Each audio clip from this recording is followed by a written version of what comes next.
well, the guy ain't gonna throw me out. He been letting me stay here, but I haven't paid him, so I just want to move because I know I can't pay him, and I don't want to put him in more and more debt. I want to do the right thing and get not take advantage of the guy. And so the guy said, well, if you want, you just come over here and you can move in. Well, I said, well, I ain't got a job right now. I've been looking for a job. I haven't been able to find one. He said, well, you'll find a job. You'll find a job. So I'm like, okay, well, fine. So I told him, well, I'm going to owe him for this month anyway. So I just stay here until the end of the month. And then if you still have the room, I'll move in. So he like, well, why can't you just move in now? And I'm like, because I got 2 more weeks over there where I'm going to have my own place and don't have to worry about dealing with you, which I already can see your ass is sick. I didn't tell him that.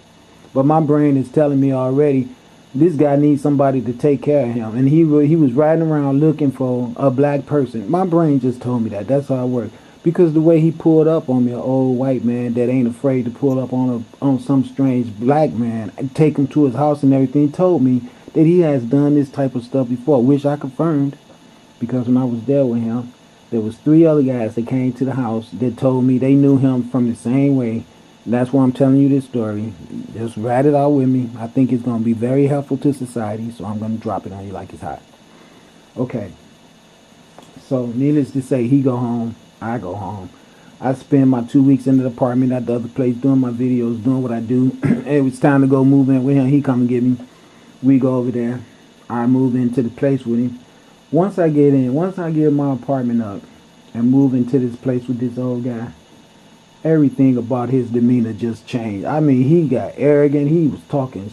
It was just out of this, off the world, you know. This guy used to drop shit on the floor just to be deliberate. He had this girlfriend that he talked to on the phone. She was such a nasty, ornery ass girl. I know she was telling him to do that, you know, and she smiled in my face, he, and all that old shit. I'm like, typical fucked up ass white people. Not all white people is like that, but these two people right here, this bastard is old as hell, and he know he's dying.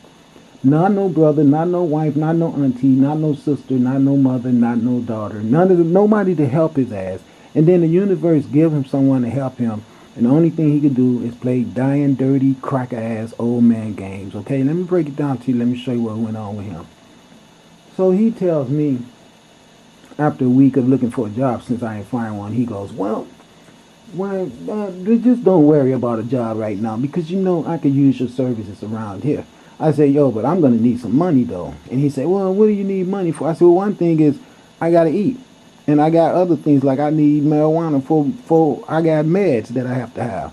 And I just started telling him all, which I didn't really have to. But since he asked the question and since I was in his house, I just felt like, why not? I just told him. So he tells me, he said, well, I don't have much money and everything, but we'll do the best we can. We'll get by and take a little bit at a time. Next thing you know, things will get better. Well, needless to say, things done got better for me because my prospects was going under the bridge. So at least I'm in a home now and all that old stuff. So I'm like, okay, let's write it out and see where it goes. Okay. This guy tells me he had 3 goats and a dog and a cat plus himself. All right. Couldn't control his bowels good. Pissing, shitting every damn where. And plus was freaking dysentery, I think they said it was. Taking 90 pills a day. Okay, all this shit he drops on me. Well, I want you to give me my meds. I want you to cook my food for me and clean the house and take care of the goats and take care of the dogs. And I'm like, what? Well, that room back there would be worth $400 a month. I said, but that ain't what you told me when we moved in here. Needless to say, I done moved all out of my apartment. He got me in a position now where you either do it or you can move out. So, you know, let me tell you how I went. I said, okay, not a problem because you know what? I want to make these videos anyway. I said, well, you know what? If we're going to do that, you got to get the cable turned on. He's like, all right, I'll get the cable turned on. So he got the cable turned on. So I'm up in here now. He think he the master. You know, I'm sitting here looking at him saying, you know, it's really a shame that I could look at you and see your ass is not going to make this year out. I already know you're not going to make the year out. But I'm going to try to help you. So I'm chanting and cooking for this motherfucker. And I call him that because that's just what he is. And you know what? I was putting so much good heart energy into that food. This man was dying. After I was in the house with him 3 weeks, I had his ass up riding the damn lawnmower, cutting the grass outside, and all kind of shit, all right? You know what he do? he get an attitude. Now that he's getting his energy back, he want to start talking to me like I'm shit. So you know what? We got into an argument one day. I told him, you know what? You're not going to be talking to me like I'm your fucking bitch. I say, that's why you ain't got a wife, I bet you. Because I bet if you ever had a woman, you try to treat her the same way you think you're going to be treating me. And I'm not having that shit, you know. And I just talked to him just like that. Because he was 80 years old and he was old enough, he should have known better. And he wasn't that damn sick. He was just a mean, ornery ass cracker. And I hate to say it like that, but that's just the truth. So what happened was this. Me and him, after I was in that house with him for about 5 or 6 months, with us always having duels like this, because he'd get up with his little shit, like stupid shit. Well, did you get a dog a pill today? Well, god damn it, why not? You know, having those little moments like that. And I told him, you know, the problem with you is that you're a bigot. So when I told him that one day, I said, and you think I'm your damn slave? I'm not your fucking slave, okay? And we had to talk like that because I got sick of his attitude. He think the average white man will not even try to act like that if they're 80 years old and damn near dying and they know they need some help from someone. But the fact that I came into his house and that I was black and all his grown up, stupid, foolish shit that was in his head made him just be totally disrespectful to me. And so you know what? He didn't like my honesty, so he goes out and he get this Mario fuck with his little fat ass girlfriend. And then they come over there and this man sitting up putting stuff in their head about what a messed up person I am. And the reality of the truth is he was the one messed up. Didn't know how to appreciate what he had.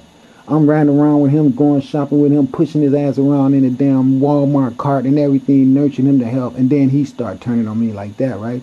So you know what I did? I said, okay, I'm taking it all back. Just like I was speaking to the universe to make him get healthy, I started speaking to the universe saying, well, if that's what he's going to do with the extra energy, just don't give it to him. So he called the guy Mario over there after he got all up and running around and everything and energetic again. This guy is not working out and I want you to move in here. I heard him talking out there. And then he told him, go back there in the room and get the phone. So this little bitch, the black guy that I had to fight with, he all coming in the room, taking the phone that I wasn't even using. I never used that damn phone. I didn't care about that phone. I don't even have a phone now. Who I need to call? No one. So, you know, that's just stupid games. He come in, getting the phone, trying to stick his chest out. I'm looking at him like, oh, this sellout ass nigga. You know, this old man in here damn near dead. He should be able to see that. He got a fat ass white girl, so stuck in the white world, loving Jesus. And now he bring his ass over here, gonna team up with them to attack me. He come in the kitchen one day, I'm cooking for the old fucker. And he coming there talking about, man, you know, I can't understand you doing all this stuff with this man. And he talks about you like a dog. And I'm sitting there looking at him like thinking, and you with your two-faced ass being there with me. He came over there one day drunk and kicked the damn door in. Lost the key to the old man. Kicked the door in. I'm just sitting there saying, I just can't believe all this stupid shit. So let me tell you what happened. I told the man one day, I said, you know, you are really messing up. Because you sitting up here, you always trying to start trouble. You telling them one thing and you know it's not true.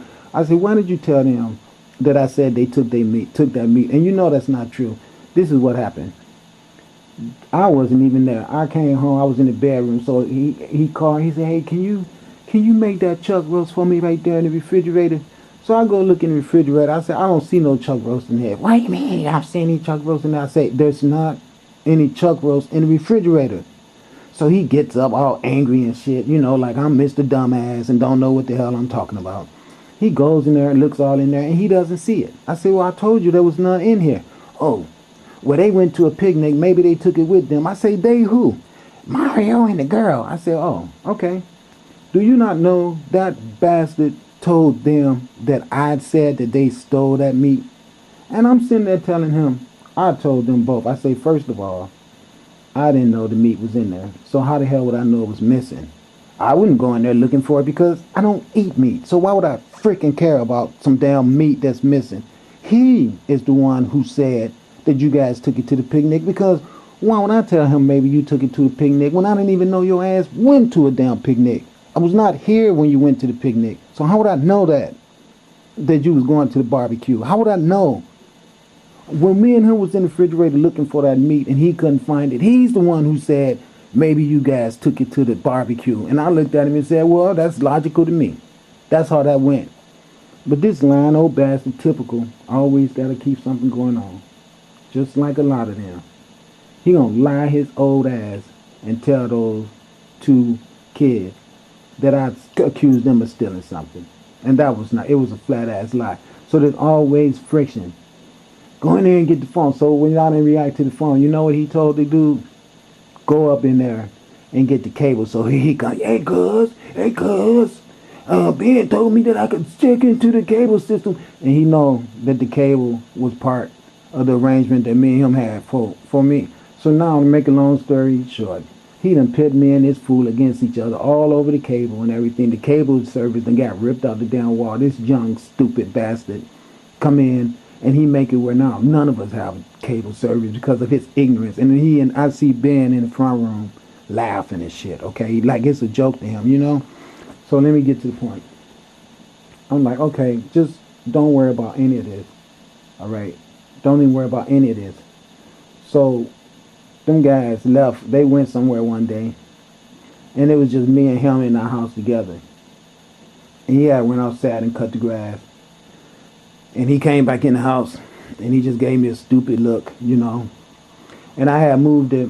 It was a bag of dog food. He used to keep it in the dining room, right where it was a hole at in the wall. And the ants used to come in to get the dog food. I kept trying to tell him, you need to leave this dog food back there because they know it's in the house. And when you leave it right here, that's the reason this house be saturated with ants. Because when the food brings them into the house, they figure, while I'm in here, I might as well go scavenging around to see what else we could find. And then I'll be the person who have to kill ants all day. All you got to do is leave this dog food back here in the back, and these ants will never make it up into this part of the house. We got to argue about that. He just wants so controlling. I'm the one got to clean the house up and do every damn thing. But, you know, for some reason, he get his little... Anything he could do to antagonize a fight or to get some type of drama going on. That's all his ass lived for. So let me tell you what happened this day. After the dog food thing, I just told him, I said, you know, Ben, this is what's sad. I said, all the energy that you got it from me. When I first met you, you know yourself, you were dying. I said, no, I done came in here and put all this love and consideration into everything I done did for you, cooking you these meals that I'd have been supercharging to get you up and running, and you're just using that energy to attack me. I said, you know what I'm going to do? I'm taking the energy back from you. That's what I told him. Because I'd be damned if I'm going to give somebody a stick to hit me in the head with it. That's what I said to him. Okay? So he gets mad and everything, and he goes in there. And he calls his son, his nephew, Steve. Paul ain't working out. Asar's not working out. He's always talking shit, you know, because he want me to be some slave, you know. And I'm like, fool, I am a god. You're not going to be talking to me like that, okay? That's all to it. Now, I'm here helping you and everything, and you're going to have some respect for me. That's all to it, you know. And so so they make an appointment for all us to get together. He done sat there and made arrangement with Mario and his fat girlfriend. And when everything goes down, I'm going to kick his ass out of here. And I want you two to come in here and take care of me. And woo. And I'm looking at it and I'm saying, now, you know what? This is crazy. But it ain't going to work. I don't know who he think he trying to work with. But they don't know. I got power. And I'm going to use it. So let me tell you what happened. The appointment day come and Steve show up. That's his nephew. And when his nephew showed up, they even wanted Mario to be there. All right. Because Mario done moved into the house, drinking every night. Raising hell every night. You know what I'm saying? Ben there, he hear me and this guy arguing in the back. He in the front room laughing. Okay, this dude drunk and all this. You know, I just played my cool. I said, it's all right. I know what's going to happen. I'm going to win. So what goes down is this. We had a meeting. He comes in. Steve's there with the other brother. And Mario and I and Ben. So when the whole story went down, of course, they couldn't find nothing that I did wrong. It was easy and apparent that this old bastard was just an old cracker starting some shit, and this was some drunk-ass young black guy. But you know, the fact that everybody hear the stuff I'm saying on my YouTube page and how I be blasting Jesus and